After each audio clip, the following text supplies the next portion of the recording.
ఓం నమో బ్రహ్మణ్యదేవాయ గోబ్రాహ్మణహితాయ చ జగద్ధితాయ కృష్ణాయ గోవిందాయ నమో నమః. ఏకో విష్ణు మహాద్భుతం పురోద్భూతాన్ అనేకేశ త్రీన్లోకాన్ వ్యాప్య భూతాత్మా భుక్తేషు భోగవ్యవ ఇమం స్తవం భగవతో విష్ణోర్వ్యాసేన కీర్తితం పఠేత్యేచ్చేత్ పురుషः శ్రేయః ప్రాప్తుం సుఖాని చ. విశ్వేశ్వరమజం దేవం జగతప్రమవ్యయం భజంతే పుష్కరాక్షం నతే యాంతి పరాభవం ఓం నమైతి. వాసనాద్ వాసుదేవస్య వాస్తంతే భువనత్రయం సర్వభూతనివాసోసి వాసుదేవ నమోస్తుతే వాసుదేవ నమోస్తుత ఓం నమైతి.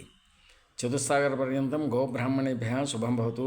వాసిష్ఠమైత్రాన్ కౌండిన్యస్పురాణిత కౌండిన్యస్కోత్రः అపస్తంభసూత్రः కృష్ణయస్యాకాధ్యాయీ సుబ్రహ్మణ్య భాస్కరదేవ శర్మ అహంభో అభివాదయేత్.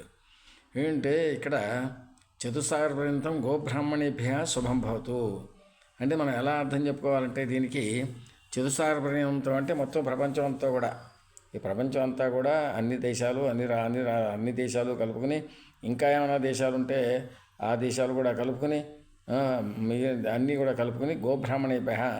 గోవులు అంటే సాధు జంతువులు. అంటే ఇప్పుడు ఆవులని మనం ఉదాహరణకి తీసుకుంటాం.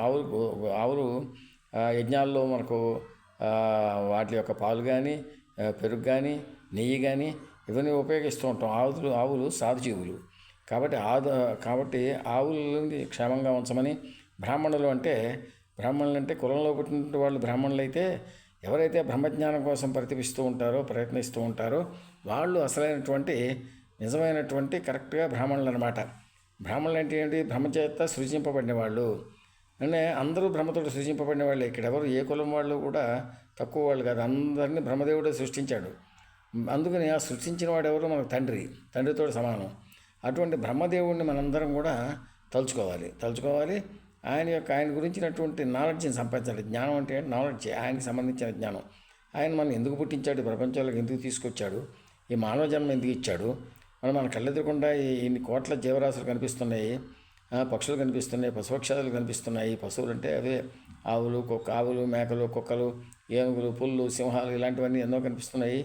క్రిమికీటకాలు కనిపిస్తున్నాయి, దోమలు ఈగలు ఇంకా రకరకాలైన క్రిమికీటకాలు చీమలు అన్నీ కనిపిస్తున్నాయి కదా.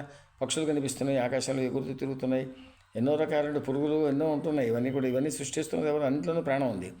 అన్నీ కూడా ప్రాణరక్షణ కోసం ప్రయత్నం చేస్తూ ఉంటాయి. ఆకలి ఉంటుంది, సంతానోత్పత్తి చేస్తాయి.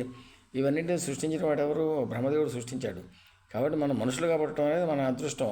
ఇది పుట్టడం ఏమిటి? దీనికి జ్ఞాన సముపార్జన చేయాలి. మనం ఎందుకు పుట్టామో తెలుసుకోవడానికి మనం ప్రయత్నం చేయాలంటే తపస్సు చేయాలి, జ్ఞాన సముపార్జన చేయాలి. జ్ఞాన సముపార్జన చేస్తే ఒక రకమైన సార్థకత వస్తుంది. కేవలం మామూలుగా బతకడం అంటే అందరూ బతికేస్తారు, అదేం ప్రాబ్లం ఏం లేదు దాంట్లో. కాబట్టి జ్ఞాన సముపార్జన చేయడం కోసం వచ్చినటువంటి జన్మ కాబట్టి ఈ జన్మను మనం సార్థకం చేసుకుంటే భగవంతుడి యొక్క కృప వల్ల మనకు అంతా కూడా మేలు జరుగుతుంది. మళ్ళీ ఉత్తర జన్మ కూడా మంచి జన్మ దొరుకుతుంది అని శాస్త్రాలు చెబుతున్నాయి. అందుకని నమో బ్రహ్మణ్య దేవాయ గోబ్రాహ్మణ హితాయ చ. అందులో అటువంటి శ్రీకృష్ణ పరమాత్మకు శ్రీ మహావిష్ణువు మనందరం కూడా ప్రణవిల్లి ఆయనకి కృతజ్ఞతాపూర్వకంగా ఆయన్ని భజించుతూ ఉండాలి. అంటే భజన చేస్తూ ఉండాలి, తపస్సు చేస్తూ ఉండాలి. తపస్సు చేస్తే మనకు పుణ్యము పురుషార్థము మనకన్నీ కూడా కావాల్సినవన్నీ కూడా ఆయన చూసుకుంటాడు. అనన్యాశ్చంతయంతో మాం ఏ జనాః పర్యుపాస్తే తేషాం నిత్యాభియుక్తానాం యోగక్షేమం వహామ్యహం. శ్రీకృష్ణ పరమాత్మ భగవద్గీతలో చెప్పినట్టుగా ఆయన మన యోగక్షేమాలన్నీ ఆయన చూసుకుంటాడు. ఇది దాని అర్థం. అది ఓం తత్సత్. శ్రీకృష్ణ పరబ్రహ్మార్పణమస్తు. ఓం శాంతి శాంతి శాంతి.